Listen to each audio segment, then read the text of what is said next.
Randy's back in the kitchen with another winter warming recipe. It already smells really good. What are we making? Green chicken chili. Green chicken chili. Doesn't that sound nice? Yeah. It sounds beautiful. Is it like super spicy chili? It's got some jam to it. There's a little spice, but you know me, I don't like to sweat when I eat. Right. So I take it to the point where I'm like a little, that's kind of spicy, but as long as I'm not sweating, we're in the right spot. Okay, perfect. Yeah. So basically, it's like any chili. We're just going to start off like sweating a whole bunch of vegetables off. So we've got some onions. Oh, look at how beautiful that plate of veggies looks, right? so Little fresh. poblanos. And then the star of the show is that tomatillo. The tomatillo. Do you want to hold one of those up, Trace, and kind of show everybody what that's all about? So I will show you the tomatillo here. It is, if you peek past the beautiful, distinguished little tuxedo it's wearing, there's a little tomato under there, it's right? It's like the Mexican tomato. I'm just going to peel it so you can see. It's a Mexican tomato. Mexican tomato. Does it taste different? Way different, yeah. Oh, okay. But kind of, I guess. It's kind of like when you have a traditional salsa verde, that is what you're eating. It breaks down kind of the same way, so kind of like a tomato sausage. Watery. But vibrant and tangy, almost citrusy. Oh, so kind of like, you know, that green sauce you get in your taco, and you're like, why is that? That's the tomatillo. That's the tomatillo. So that is the base of our green chicken chili. Got it. As well as some spices. So we've got some chili powder in there and some cumin. Nice. All right. And what do you got in your chili powder? Well, I just bought chili powder. But okay, all right. Let's be honest. Let's be honest. It's just a whole bunch of dried up peppers, like different stuff, a little bit of garlic paste and onion. Whoa. Is it getting a little? It's a little bit. Yeah, it gets right in your nose. Should I get you a glass of wine or something? Do you have one? Yeah. Well, did you bring more than what you had in the little container for the other recipe? We'll wait till break. I'll bust out the real thing. I mean, there's definitely wine somewhere in the studio because it's us. So it's going to be somewhere in the studio.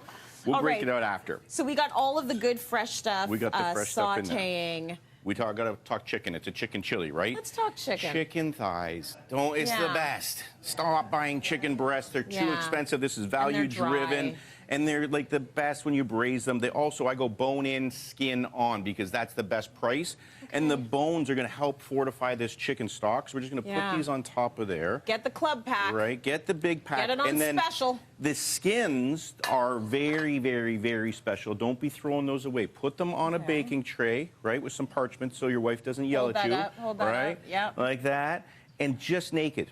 Don't have to put anything. You can put a salt in there. You can put some chili powder if you want, but, you know, just naked. We're going to pop that in the oven. Oh, we are, We're going to talk about that later, but I know everyone's interested, so now I got your hooks in. We're going to go along with the soup.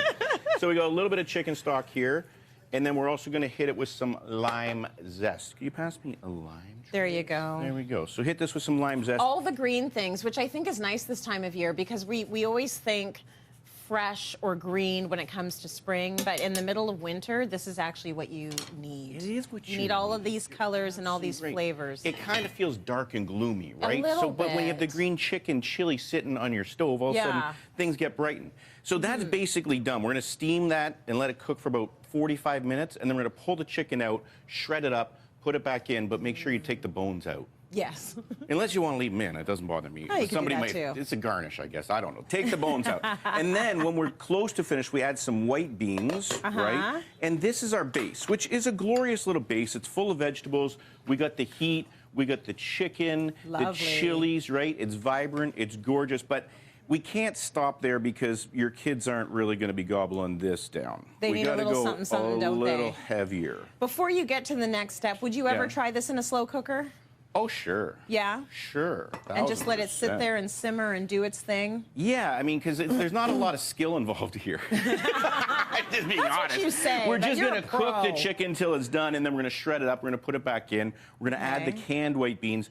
But this is where we're going to get a little bit more playful. We're going to get some sour cream going on here, right? Nice. Just all over the place. We are going to get some more greenery, so we'll get some avocado nice. kind of on top there. Beautiful. We'll get some scallions on top. Oh, that's nice. We'll get some cotija cheese. Can we talk about the cotija? We can talk about cotija. So what would you say, what would you compare it to? A feta. Yeah. It's like a dry, salty, crispy, kind of like just pop in your mouth kind of cheese. Yeah. Very sharp.